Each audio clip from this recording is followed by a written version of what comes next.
We're going to keep reacting to the week 1 win against Illinois State. Talk about the good, the bad, great positions, and get into something that Paul Chryst still does that drives me nuts. All that and more on today's Locked On Badgers. Let's go. You are Locked On Badgers, your daily podcast on the Wisconsin Badgers. Part of the Locked On Podcast Network, your team every day. Hey, what is going on, everybody? Thank you for joining us, my friends. If you're watching on YouTube, if you're listening to it on the pod, so thankful that you're here. Just help support the show and build this Badger community. You know, we're week 1 into it now, and we're going to talk about it. We're going to chop it up. The good, the bad.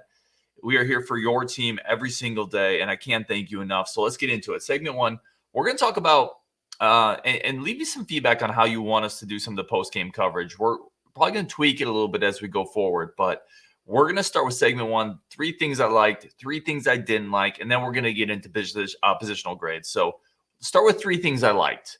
You got to start with Mertz, right? You got to start with the quarterback. You got to start with question numero uno for the entire offseason, for the entire last year into the entire offseason, right? It's Mertz. It's Mertz. It's the passing game, the play calling. It's Mertz. The decision making. You know, he went 14 to 16, 209 yards, touchdown, no interceptions, no forced passes. There wasn't one throw where I was like, oh God, even if it was complete, even ones that were complete, where I was like, I don't think he should have thrown that. He made impeccable decisions. Now, everything caveated with this is an FCS opponent, right? I've talked about that. I talked about that before this game. We can't go crazy and overreact, but what we can do is we can look at decision making. Right? It's not like Mertz every game last year played a juggernaut opponent, right? And he still struggled mightily. So yeah, it's Illinois State, but you still have to take something out of this. Like a great coach told me one time, you know, don't overreact, but make sure you do react. Every data point matters. All right. There's no insignificant or there's no meaningless data point. There's no meaningless snaps. It all matters. And Mertz was great. If we get that type of Mertz every game the rest of this year, we're going to be doggone tough to beat. And that doesn't mean we're going to get a 14 out of 16 performance, because as opposing defenses ratchet up, those numbers are going to come down. But if we get that type of decision making, that type of calm, I was talking to Scott when we had him on the show, and there were 2 or 3 moments in that game where Mertz, you know, felt pressure, kind of stepped up, rolled out, and just went out of bounds. You know, 2-yard gain, lived to fight another day. Or there were a couple times where, you know, he hit hit a second or third read. I just thought he was masterfully in control of everything that was going on in the passing game. And it's a weird game in general, right? Because, you know, the Wisconsin had the ball so little to start with the interception return and the long Braelon run. And quite frankly, a couple of 3rd down conversions by Illinois State against some stuff. We're going to get into that. We're going to get into that later. But, you know, so it's a weird game. I think we would have seen more throws. I think we would have seen Mertz get 20-something throws, if not for the fact that the Badgers had like 4 offensive plays in the first 15 game minutes. I mean, it was wild. So, yeah, starting off number 1, it has to be Mertz. It has to be the passing game. And if you come out of that not willing to admit that, I don't think you have an open mind. We can say, again, it's Illinois State, but we can still say that looked really good, and let's build some optimism off that. Okay. Next thing I like, the safety depth, and we're going to get into Hunter Wohler, the injury, but if you remember at the beginning of the year, you know, spring ball going into the summer, safety was a tomb, right? There was no living bodies there, and watching this game, I mean, the Utah transfer Kamoe Latu, he looks the part. I was watching him, and he physically looks great. Reaction time, quick, physical, big. Hunter Wohler, while he was out there, totally looks the part. Torchio had the 100-yard interception return. We saw a little Austin Brown out there. Titus Toller got in some run. You know, like that position has gone so quickly from being a potential disaster to I really like the bodies we have there. Zachman had an interception. You know, we saw a ton of bodies rotate through there, and I thought, you know, Zachman also had a couple impressive plays coming up.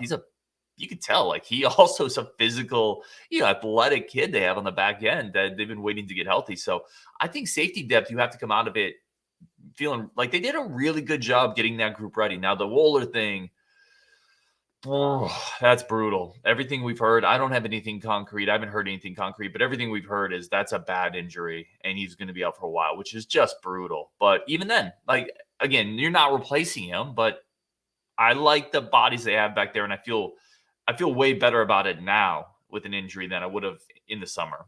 All right, last thing I liked, inside linebackers. Yeah, one of the question marks really coming into the season and the entire camp has been who's going to start there, how big of a drop off, and there is still going to be a drop off. By the way, no matter what happens, you're not replacing Chanel and Sanborn. But Muma led the team with 8 tackles. I thought he looked great. Jordan Turner flew around like he always did. We got a lot of rotations in there, so I thought the inside linebacker play was really good. Excited, about what we saw there. Let's get into 3 things I didn't like as much. The offensive line. Listen, there's a lot of new bodies. Bob Bosted's a new coach, right? So all of that is happening. I think there's some adjustments to be made there. There was also injuries. Riley Mahlman went out with an injury. Tanner Bortolini before this game is hurt. That's obviously 2 of your top 6 offensive linemen. But still, it just felt there were moments where Illinois State stood up to them and they weren't able to bulldoze them. We had the big run from Allen, but besides that, the running game was a bit of a slog. So, yeah. Offensive line I thought wasn't great, to be honest. Cornerbacks, another one. We're going to get into that with grades, but new look secondary. Obviously, you're missing a couple pieces. Alexander Smith, Justin Clark, both players that would have been in your top 5 at a minimum. Alexander Smith was your 1, and Clark is definitely in your 3 to 5 range. So, a couple missing bodies, but that wasn't a banner performance from the cornerbacks.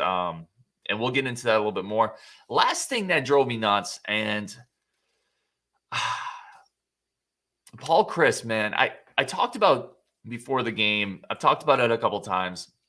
I really wish that we would take some of these moments to work on things we need to get better at for when we need them later in the year. And I'm talking about right before halftime, the Badgers got the ball back. They're up 17-0. They have 2 timeouts, 45 seconds, right?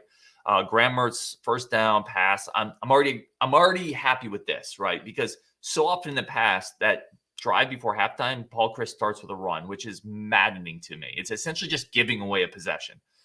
We came out, we dropped back. Mertz didn't find anybody, scrambled to his right, got out of bounds. Second down, 2nd and 8. There's 40-something seconds left. 2 timeouts still. So 2nd down, we throw the ball. Mertz tries to step up, gets tripped up, sacked. Okay, so now it's 3rd and 9-ish. With 39 seconds and 2 timeouts. We're on our 30-yard line.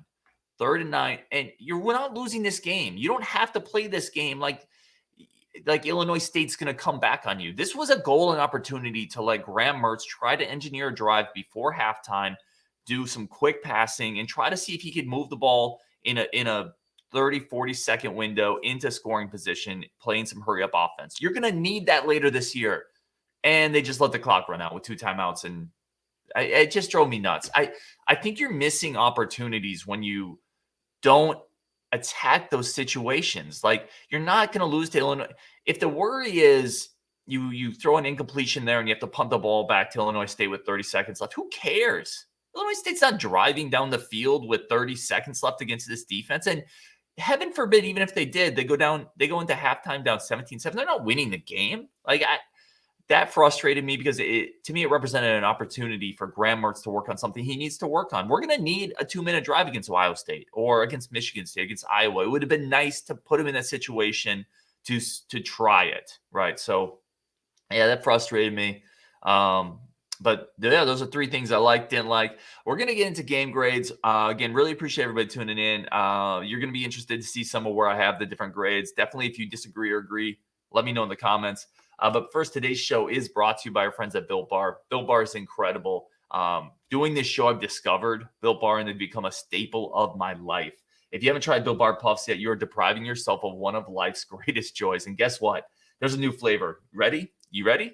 Delicious, indulgent cookie dough covered in chocolate. That's right. Built Bar's done it again. Let me introduce you to, and I've had this. They sent me a trial. The new favorite, cookie dough chunk puffs. Light and chewy texture, real cookie dough chunks, and of course, covered in 100% real chocolate. This stuff is incredible. All the joys of eating cookie dough without the hassle of making it. Plus, it's healthy. Plus, it has protein. Only 160 calories. Run to Built.com. Snag a box for you and your family. It's a perfect treat. or you can find a really good hiding spot, just hoard them for yourself, which is what I've had to start doing because my kids raid my Built Bars. What is great about Built Bar is all of their bars made with collagen protein. Your body absorbs it more efficiently, provides a ton of health benefits. Eat something that tastes good and is good for you. You're going to love it. Late night treat, post-workout snack, whatever it is. Go to built.com, promo code LOCKEDON15. That's LOCKEDON15, LOCKEDON15. Get 15% off your order, promo code LOCKEDON15. You're not going to regret it. All right, everybody. Again, want to thank everybody so much for tuning in, for making this one of your first listens every day. We're here for your team every single day. The season's just getting started. A bunch of great content coming up. I'm so excited. Let's get into grades. So some of this we talked a little bit about in the likes and dislikes, but we're still going to break it down. We're going to do every position. Definitely leave a comment. Let me know if you think I'm too high on something, too low on something. I think people are starting to learn, like, I'm here for all the discourse. If you agree, that's awesome. Let's talk about it. Leave a comment. We'll chop it up. I'll get the comments on the show. Let's go. Quarterback, A. It's got to be an A. And you can grade, again, it's Illinois State. I get it, but he did everything you'd want him to do against Illinois State, with the exception of maybe pushing the ball downfield a little bit. But no bad decisions. Calm in the pocket. Complete control of everything going on. 14-16.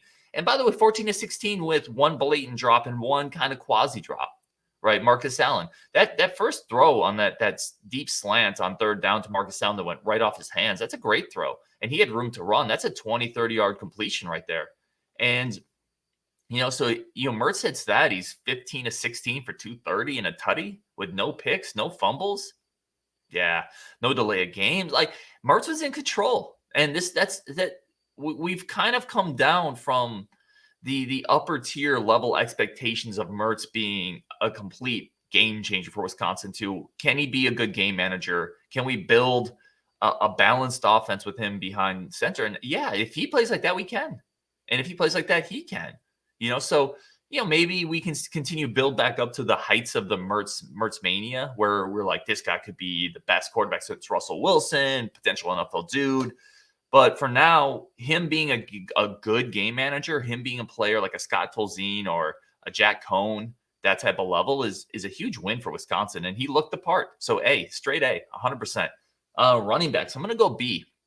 Yeah, so you obviously had the incredible Braelon run where he showcased really all of the Braelon qualities that make him unique, right? The physicality, the power, enough speed, but just really good patience. That's something that Braelon – that gets overlooked a little with Braelon, because you see the physical imposing frame. I mean, the guy looks like a bulldozer, but he really has the ability to sit in the hole, be patient, see the field with his eyes, and pick and choose a little bit. That a lot of running backs, Nakia Watson, when Nakia Watson was a big physical dude, the running back out of Texas that was on Wisconsin a couple years ago, but never had any feel, never had any vision, never had any patience. Braelon on that 96-yard run, which was an incredible run, big moment in the game. Wisconsin was only up 7-0. He really showed those qualities. But you take that away, and I thought it was kind of pedestrian. Ches looked good. I thought Ches looked really quick, decisive, 4.8 per carry. I wish they could have got Garendo a few more touches. They got him one in a return game as well. Julius Davis came in. I thought he ran hard. I'm always root for dudes who stick it on the team. Guys that don't transfer. I mean, Davis is definitely an easy dude to root for. But there was also, a couple moments where it looked like Braelon got tripped up. He could have ran through some tackles. There was a missed block. It looked, where Mertz got blindsided. To me, that looked like, and I don't want to prescribe blame when I'm not in a position to know for sure, but that looked like Braelon Allen missed that blitz pickup. Then, Mertz got walloped on that one. And this is not a season where we can allow Mertz to get hurt, right?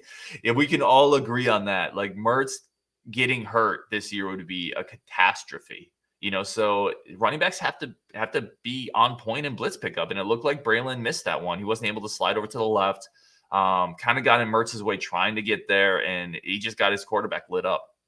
Now, maybe that was an offensive line slide, someone missed a call, but it looked live that it was on Braelon. So I'm going to go B. Again, if you take away that 96-yard scamper, which you can't, it's there, but the rest of the day was a little pedestrian for the running game. So I'm going to go B with running backs. Tight ends, let's go. What do I got here? B+. I thought they were good. I thought they were really solid. It was quite frankly, great to see, Rucci get 2 receptions, big Hayden, and he looked natural. He's a big dude, and he, 2 receptions, long of 14. It was awesome to see Clay Cundiff back out there after his just devastating injury last year. Also a real natural hands catcher, 2 receptions, also a long of 14. I thought they were really solid. So I'm going to go with tight ends with a B+. Offensive line, C+. You just expect more from a group with this type of pedigree and players who have been in the system for a while now against Illinois State, right? Like there were times where down in the red zone, down near the goal line, we shouldn't have to go to a 4th and goal. Braelon shouldn't be getting hit in the backfield.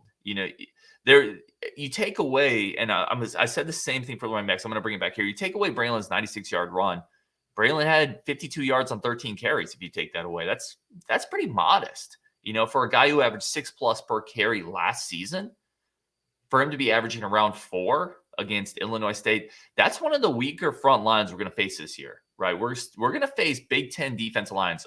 We're going to face Iowa. We're going to face Ohio State. We're going to face Michigan State and Nebraska, okay, never mind about Nebraska. But like we have real teams coming up, and the offensive line has to play bully ball much better. And it was a little disheartening to see, you have Tippmann up there, and you have these 5-star and 4-star tackles, and Beach, the former 4-star, has moved inside, and he's a 5th-year senior, and there wasn't a lot of push some plays. It was a little surprising to me.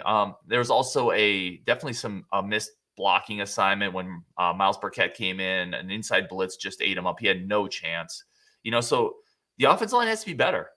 I don't think they were terrible, but when you look at who we were playing and you look at the production on the rushing game, like I just thought it left something to be desired. And I had a few other people reach out to me as well and just say, yeah, I thought the offensive line would be better. And I don't know if that is just Bob Bostad mania hype, like coming through. Like everyone is so excited for Bostad to move back to the offensive line. They were almost expecting an overnight transformation.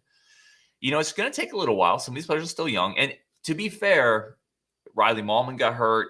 There's a lot of players in new spots. Tyler Beach is in a new spot. Jack Nelson's in a new spot. So Michael Furtney is starting now. So there is some moving parts here, but I have to say overall, I thought the offensive line was a little not as dominant as we had hoped.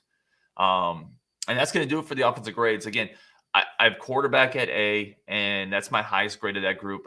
Oh, let's do receivers. I completely forgot about receivers. And I written down. Receivers are a B. I thought they made the plays they had to make for the most part, but there's just that glaring drop by Marcus Allen on 3rd down. And yeah, you can't have that, right? That's a layup. The contested catches, the 50-50 catches, those are going to come and go. The great players make those.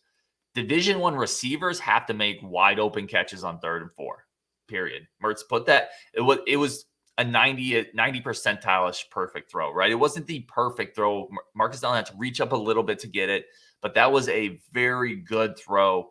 Allen needs to catch it. And then later in the game, Allen had a chance for a bit of a more contested catch, but he had inside position.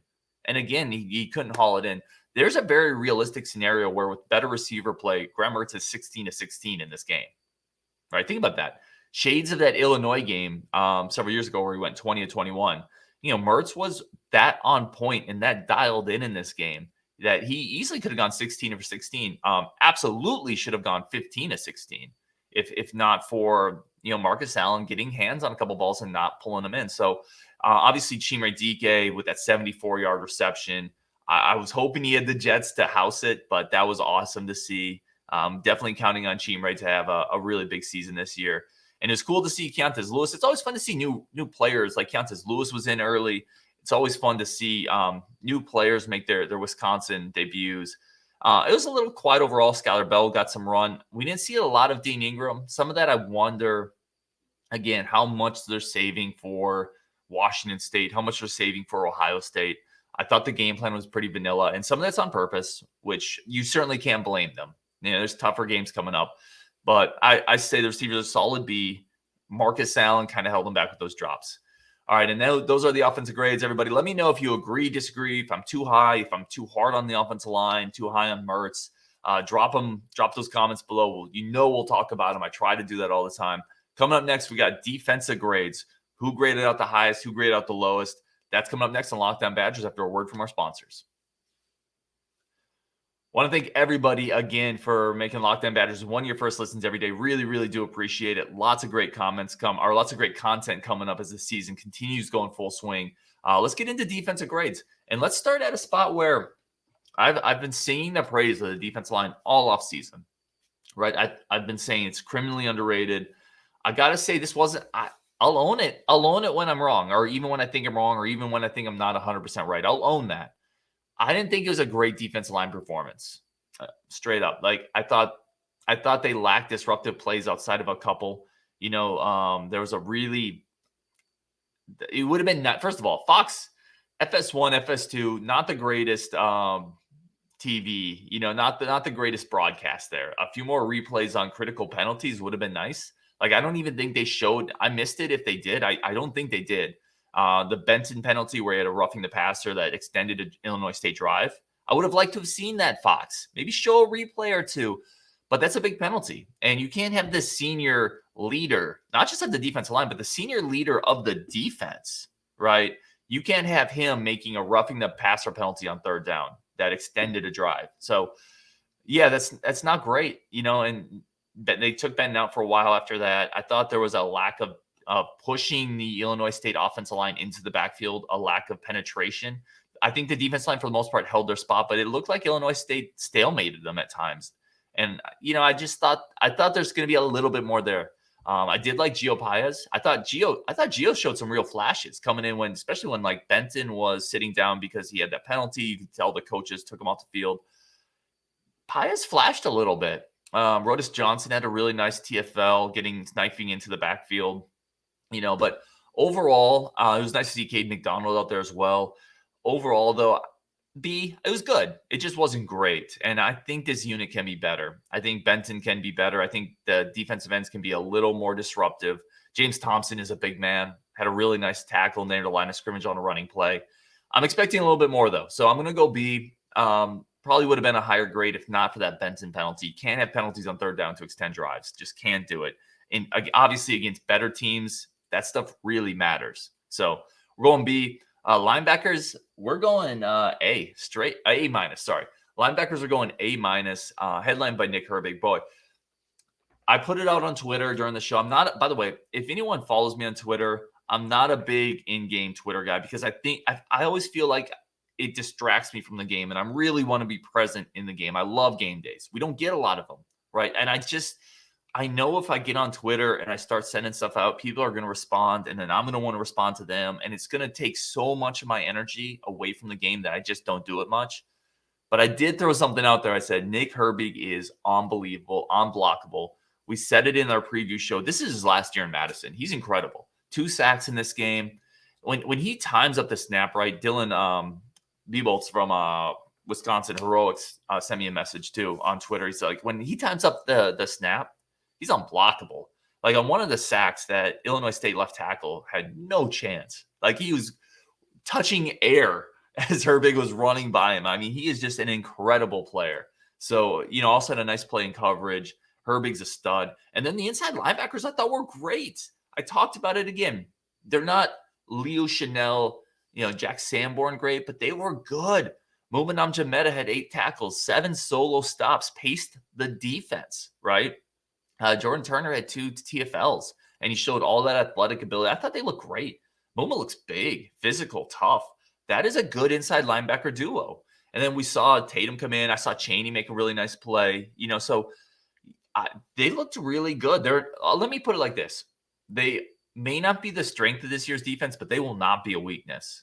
I am fully on board with that. Those 4 inside linebackers, headlined by Turner, headlined by Muma, are just really solid. And I'm so excited to continue watching Turner and Muma play. So, A minus. The only thing, the other outside linebacker spot, Gerald Peterson got some run. Caden Johnson got some run. CJ Getz was in there.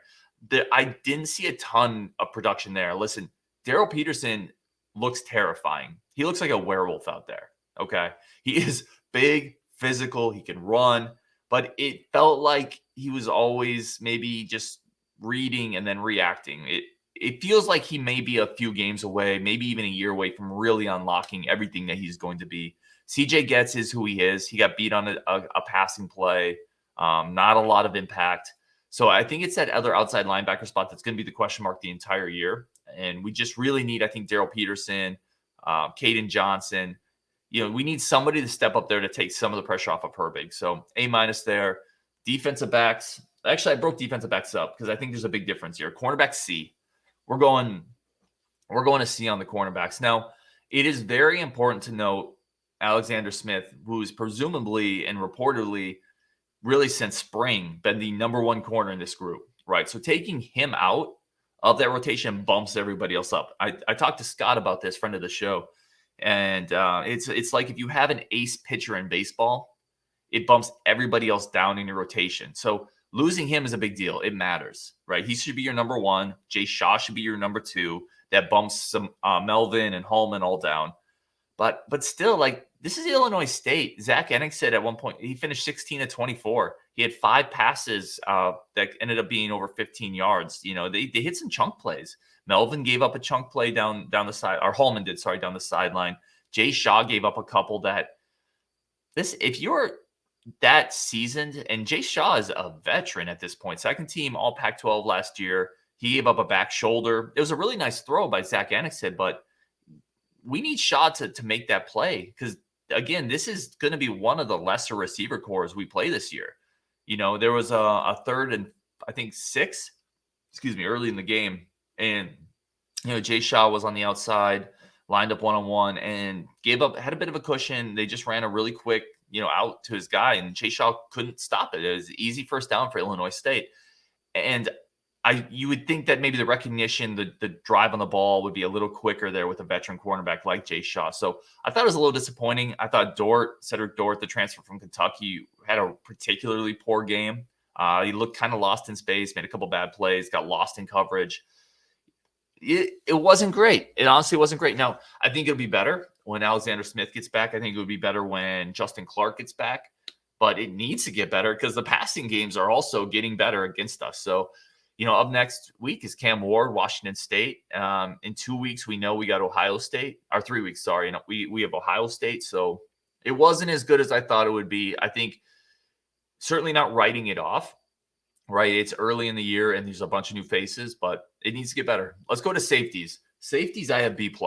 Now, obviously, you have the torch, right?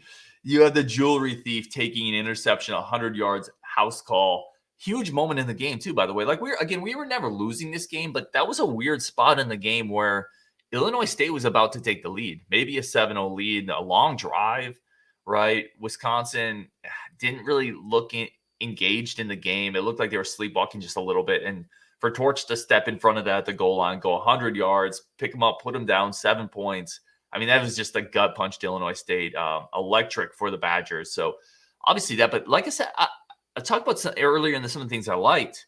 The depth looks great. Hunter Wohler it is heartbreaking that he got hurt. And hopefully we get more on that and how long and the severity. But when he's out there, he absolutely looks the part. I thought Zachman looked the part, got an interception. Torchio also had a sack coming off the edge on a safety blitz. I thought Kamoi Latu looked really good in his moments. So I thought the safeties played great, quite frankly. Torchio did get lost a little bit. I think it was on a tight end crossing pattern where he got a little stuck behind him. But overall, I thought the safeties were really good. I thought the corners were the lesser part of the secondary in this game. And that's it. That wraps up the game grades. So very impressed. If we just wrap it up, I thought the quarterbacks, for the most part, the tight ends, the linebackers, the safeties, all looked really, really good. Corners, offensive line, a couple drops on Marcus Allen, definitely things to clean up. But overall, I think it's a good week 1, right? It's a tune-up game. It's a cupcake. They won 38-0. Okay, perspective's always needed on this. Nebraska slept walk through their second game against, North Dakota State. So perspective is needed. Wisconsin did win 38-0, shut them out. Illinois State's not a terrible team. They're typically a pretty good FCS team. So a lot of good, some bad, things to clean up. Overall, a good experience. I'm feeling good coming off week 1 because of Mertz. Biggest downside is obviously that Wohler injury. But we got a bunch more content coming up, everybody. Join the Discord if you want. We already had our first free giveaway, the James White autograph rookie card. We have more giveaways coming up to say thank you for joining the show. Really do appreciate everybody tuning in. And with that, we'll talk to you tomorrow on Wisconsin.